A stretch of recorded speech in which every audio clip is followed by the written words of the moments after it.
Assalamualaikum warahmatullahi wabarakatuh. Halo anak-anak, bagaimana kabarnya hari ini? Baik-baik saja kan? Alhamdulillah, kalau baik saja. Oke, pada hari ini saya, Ibu Risa, akan mengajar kalian di kelas 5. Dan hari yang pertama ini kita akan belajar tentang organ gerak hewan dan manusia pada tema 1. Subtema 1 tentang organ gerak hewan, pembelajaran yang pertama. Ya.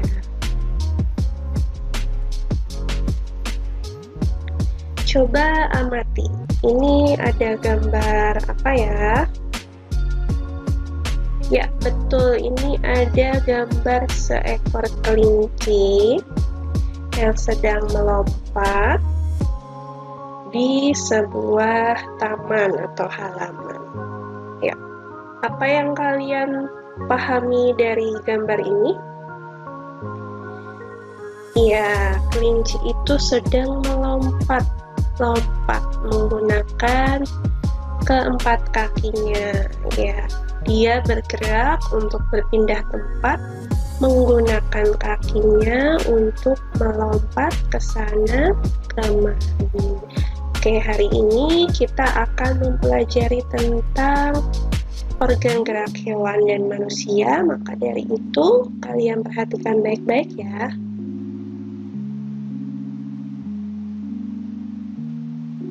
Ya, di sini ada Edo dan ada seorang peternak kelinci. Nah, di sini mereka melakukan percakapan di dekat kandang kelinci. Banyak sekali ya kelinci yang ada di kandang ini. Kita mulai membaca teks yang ada pada layar ini. Yang pertama, Edo berkata, "Pak, lucu ya, kelinci-kelinci itu bulunya tebal dan gerak-geriknya lincah.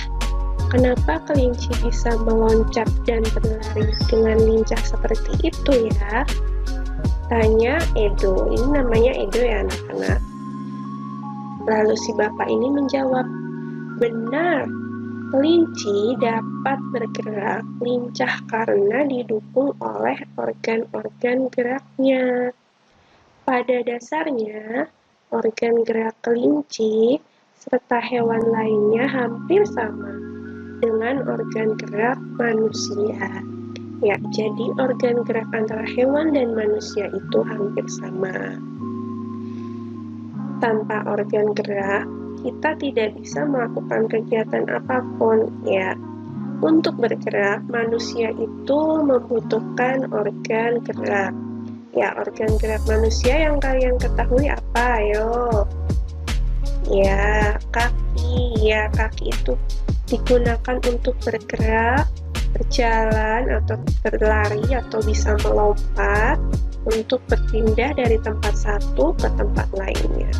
Begitu pula hewan, seperti kelinci tadi, menggunakan kakinya untuk melompat agar ia dapat berpindah tempat dan melompat-lompat di halaman. Oke, kita lanjutkan ya. Nah, ini ada banyak sekali kelincinya di peternakan. Di sini juga ada Edo.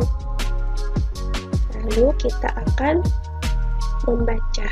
Di sini ada materi. Coba perhatikan baik-baik, disimak dengan baik, kita pahami bersama-sama. Salah satu ciri makhluk hidup adalah dapat bergerak. Ya, makhluk hidup yang dapat bergerak itu contohnya adalah hewan dan manusia. Manusia dan hewan menggunakan alat geraknya untuk berpindah dan bergerak dari satu tempat ke tempat yang lainnya. Contohnya ini tadi, kelinci dapat melompat dari tempat yang satu ke tempat lainnya. Edo dapat berjalan, misalnya dari rumahnya ke peternakan kelinci. Jadi, menggunakan alat geraknya untuk berpindah dan bergerak dari satu tempat ke tempat lain. Lanjut ya. Nah, sekarang alat gerak manusia. Apakah kalian tahu alat gerak manusia itu ada apa saja? Apa ayo? Ya, di sini Ibu akan jelaskan alat gerak manusia itu ada 2 macam jenisnya. Coba tebak alat geraknya apa? Apa? Ya, ada alat gerak aktif. Alat gerak aktif itu contohnya adalah otot. Otot yang ada di dalam tubuh kita. Kenapa alat gerak aktif itu bentuknya otot? Ya, karena otot itu memiliki kemampuan untuk berkontraksi, melakukan relaksasi, hingga menggerakkan sesuatu. Karena otot yang melekat pada tulang, ya.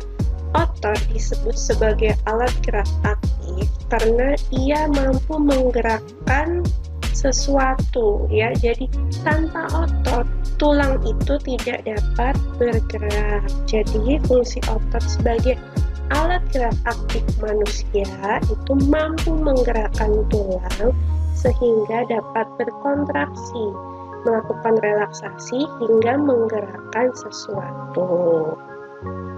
Nah, jenis yang kedua dari alat gerak manusia yaitu alat gerak pasif. Tadi sudah sedikit disinggung kalau otot dapat menggerakkan tulang. Jadi di sini alat gerak yang disebut alat gerak pasif adalah tulang. Kenapa tulang? Karena perannya yang relatif lebih pasif dalam terwujudnya sebuah gerakan dengan sendirinya. Atau bisa disebut tulang itu dapat bergerak karena dibantu oleh otot. Jadi tanpa adanya otot yang aktif, tulang itu tidak dapat digerakkan, ya. Jadi tulang digerakkan itu karena adanya otot yang melekat pada tulang. Itu namanya alat gerak pasif, ya.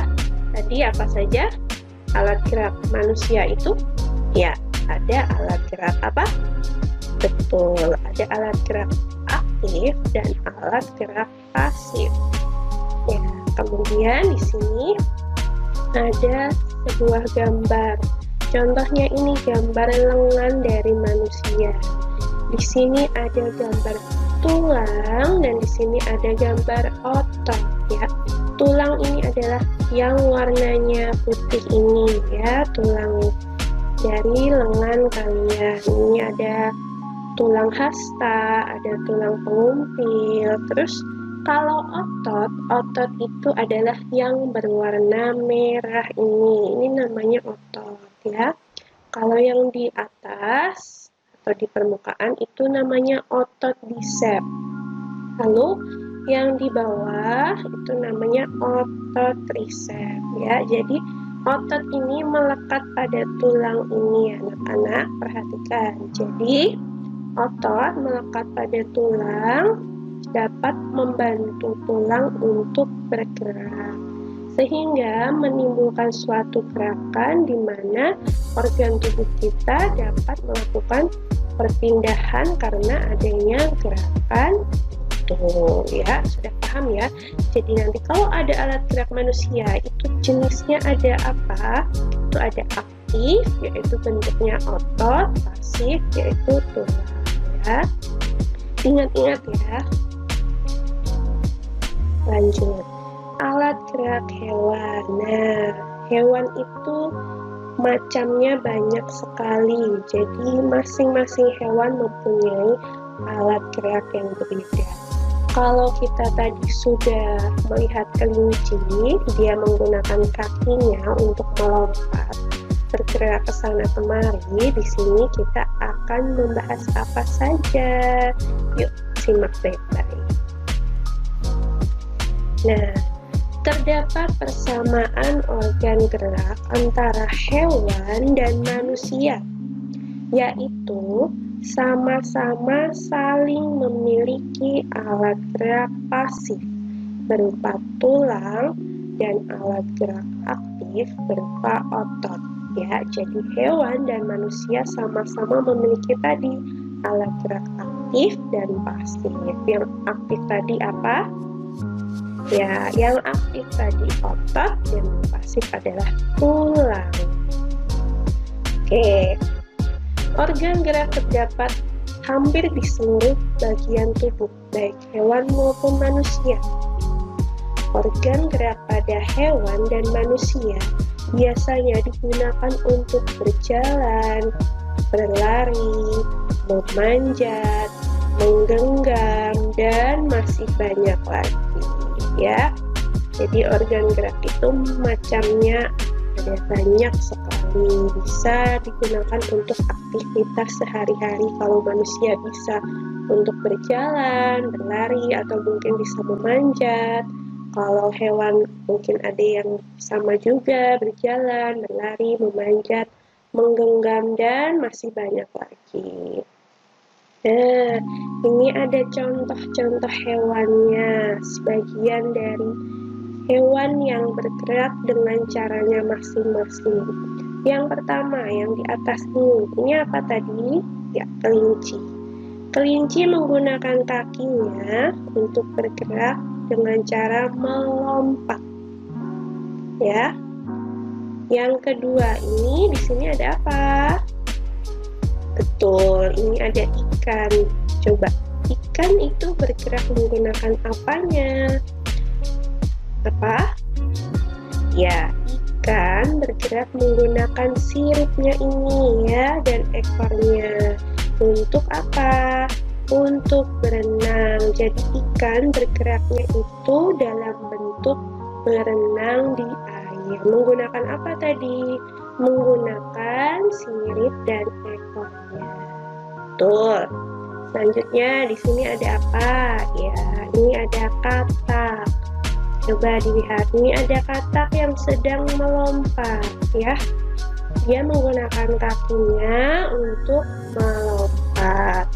Lalu ada apa? Yang terakhir ada burung ya. Di sini ada burung.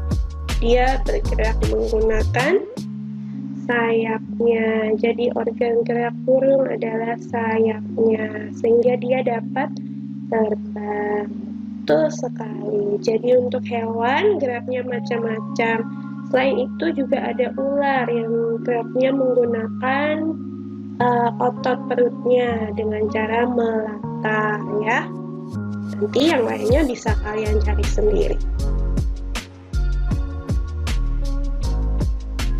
Oke, baca teks berikut.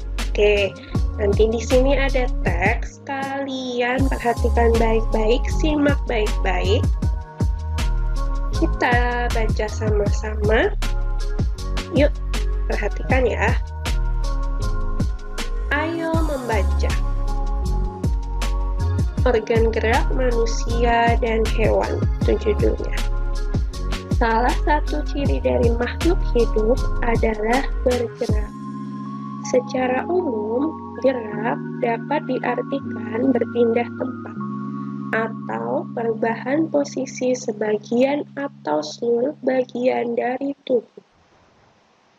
Makhluk hidup akan bergerak apabila ada rangsangan yang mengenai sebagian atau seluruh bagian tubuhnya. Ya, ini juga teks ini tadi menyangkut tentang organ gerak manusia dan hewan.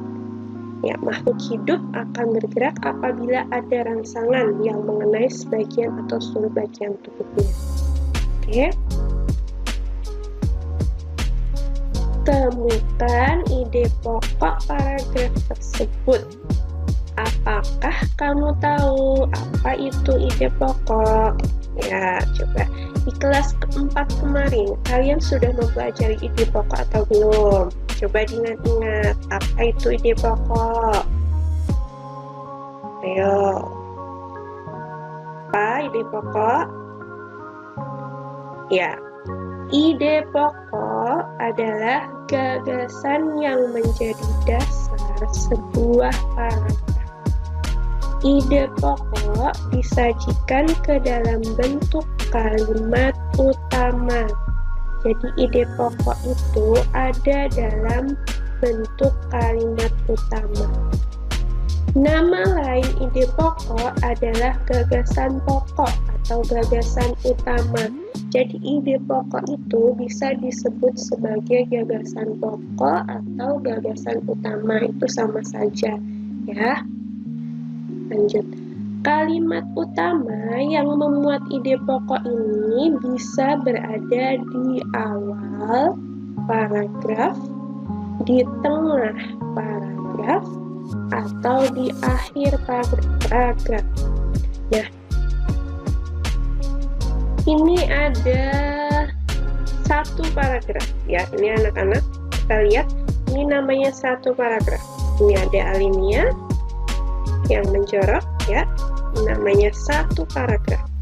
Nah, dalam paragraf ini ada satu ide pokok yang tertuang dalam kalimat utama. Bisa jadi di awal, bisa jadi di tengah, atau bisa jadi di kalimat terakhir ya. Kalimat itu adalah gabungan dari beberapa kata yang menjadi sebuah makna, diakhiri dengan tanda titik ya. Ini ada kalimat pertama, yaitu salah satu ciri dari makhluk hidup adalah bergerak. Kalimat kedua, secara umum gerak dapat diartikan berpindah tempat atau perubahan posisi sebagian atau seluruh bagian dari tubuh. Kalimat yang ketiga itu makhluk hidup akan bergerak apabila ada rangsangan yang mengenai sebagian atau seluruh bagian tubuhnya. Nah, dari paragraf ini ada 3 kalimat ya. Sudah paham ya makna dari paragraf dan kalimat? Oke. Nah, sekarang kalian menemukan ide pokok dari paragraf ini ada di kalimat 1, 2, atau yang ketiga. Kita mencari kalimat utamanya terlebih dahulu sebelum menentukan ide pokoknya. Oke, bagaimana cara mencari ide pokok? Kita pelajari dulu di sini. Ya, cara menemukan ide pokok. Perhatikan ya. 1. Membaca tiap paragraf. Ya, tadi ada 1 paragraf, berarti kita membaca dulu paragraf yang tadi. 2. Membaca kalimat per kalimat. Oke, dalam paragraf tadi ada berapa kalimat? Ya, betul, ada 3 kalimat.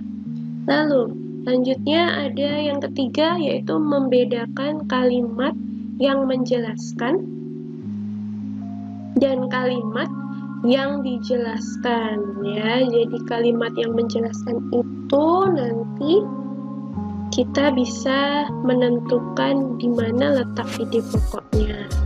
Yang keempat, menandai kalimat utama dan kalimat pengembang atau penjelas.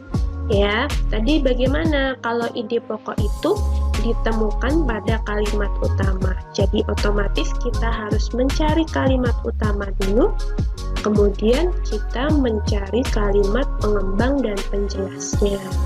Yang kelima, mengidentifikasi kalimat utama untuk menemukan pokok pikiran atau ide pokoknya.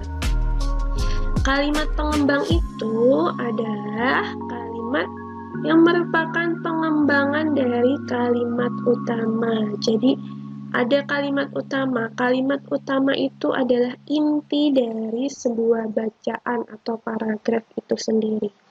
Nah, setelah ditemukannya kalimat utama ini, nanti ada kalimat yang menjelaskan atau mengembangkan dari kalimat utama atau intinya tadi. Jadi dijelaskan bentuknya itu yaitu dinamakan kalimat pengembang. Oke. Fungsi ide pokok adalah memberikan penjelasan dari inti suatu bacaan atau paragraf.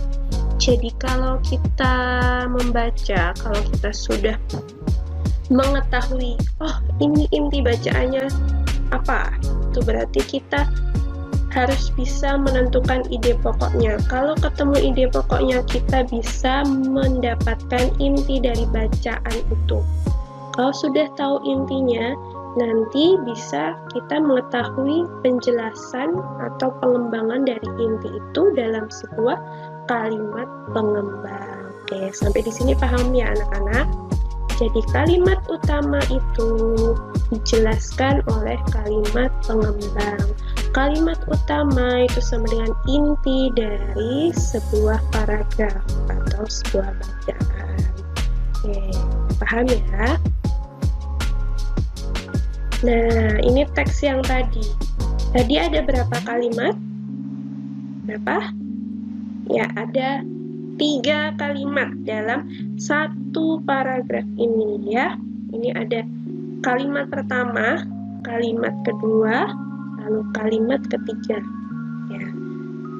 Kita cari ide pokoknya. Coba kalian cari di mana ide pokoknya. Ide pokok itu yaitu intinya atau yang menjelaskan secara umum dari bacaan ini. Apa? Ya, betul. Salah satu ciri dari makhluk hidup adalah bergerak. Nah, itu adalah kalimat utamanya. Kenapa kalimat utamanya? Karena di sini untuk kalimat yang kedua dan ketiga ini hanya sebagai penjelas, ya, sesuai dengan judulnya, yaitu yang dibahas tentang organ gerak. Jadi otomatis kalimat utamanya itu ya tentang pembicaraannya tentang sesuatu hal yang menyangkut pergerakan manusia ataupun hewan, ya, dijelaskan pada kalimat kedua dan ketiga. Oke, ini kalimat utamanya sudah ketemu. Salah satu ciri dari makhluk hidup adalah bergerak. Jadi ide pokoknya yaitu salah satu ciri makhluk hidup adalah bergerak. Ya, ide pokoknya ini. Setelah itu, di mana kalimat pengembangnya? Ya, kalimat pengembangnya kita ingat-ingat lagi. Kalimat pengembang secara umum, gerak dapat diartikan berpindah tempat atau perubahan posisi sebagian atau seluruh bagian dari tubuh makhluk hidup. Nah, ini adalah kalimat pengembangan ya, atau kalimat penjelas dari kalimat utama.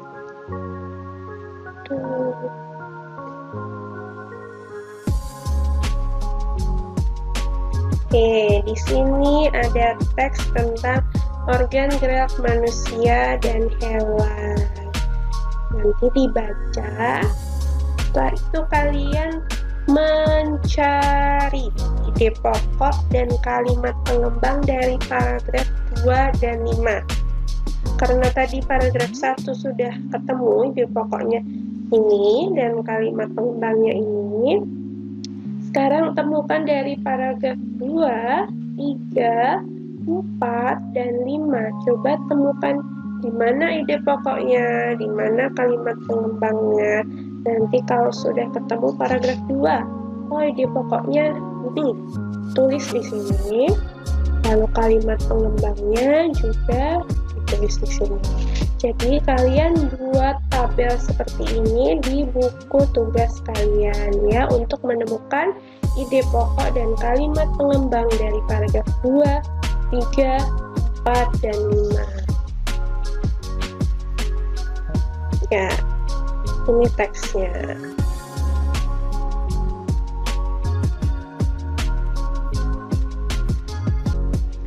Organ gerak pada hewan dan manusia memiliki kesamaan. Alat-alat gerak yang digunakan pada manusia dan hewan ada 2 macam, yaitu alat gerak pasif berupa tulang dan alat gerak aktif berupa otot. Kedua alat gerak ini akan bekerja sama dalam melakukan pergerakan.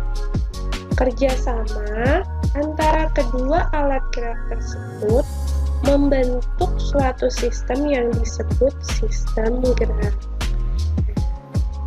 Tadi paragraf yang ketiga. Sekarang coba cari ide pokoknya. Sudah ketemu? Ya, ditandai dulu di mana ide pokoknya, nanti bisa ditulis. Oke, sekarang cari kalimat pengembang atau penjelasan dari ide pokok di kalimat utama tadi. Kalimat pengembang itu kalimat yang menjelaskan. Ya, sudah? Ya. Oke, kita lanjut ke paragraf yang keempat.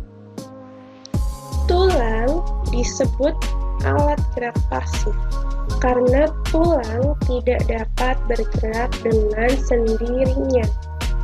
Tanpa adanya alat gerak aktif yang memengaruhi tulang, maka tulang-tulang pada manusia dan hewan akan diam dan tidak dapat membentuk alat pergerakan yang sesungguhnya. Walaupun merupakan alat gerak pasif, akan tetapi tulang mempunyai peranan yang besar dalam sistem gerak manusia dan hewan. Nah, paragraf yang keempat ini, coba temukan di mana ide pokoknya. 1, 2, 3. Oke, sudah ketemu? Ya, kalau sudah ketemu, ditandai dulu nanti menulisnya nanti. Sekarang temukan kalimat pengembang atau kalimat penjelas yang menjelaskan dari kalimat utama.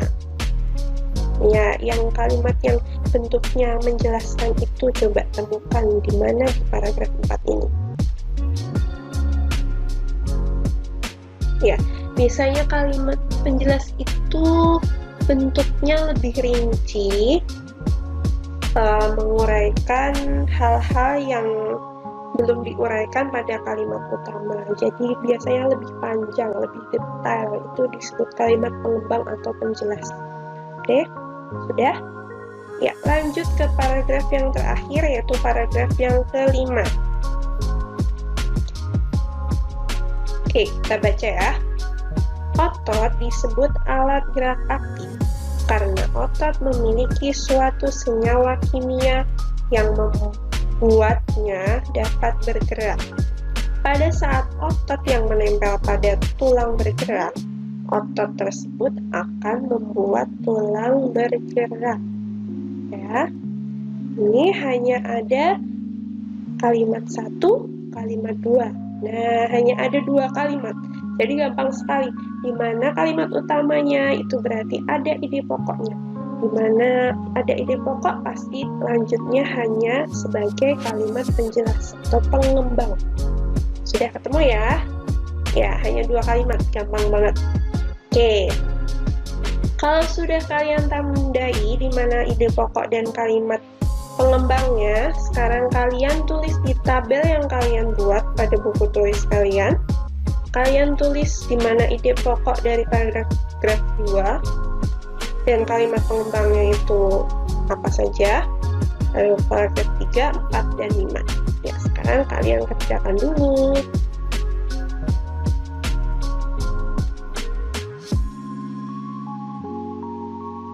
Oke. Karena sudah selesai, ya, untuk tugas hari ini kalian menemukan itu tadi dulu saja. Menemukan ide pokok dan kalimat pengembang dari bacaan yang sudah disediakan tadi. Oke, terima kasih sudah melihat video ini. Semoga bermanfaat. Tetap semangat untuk anak-anak, jaga kesehatan. Jangan lupa untuk selalu mematuhi protokol kesehatan karena masih dalam masa pandemi. Oke, terima kasih sudah menonton. Semangat belajar. Wassalamualaikum warahmatullahi wabarakatuh.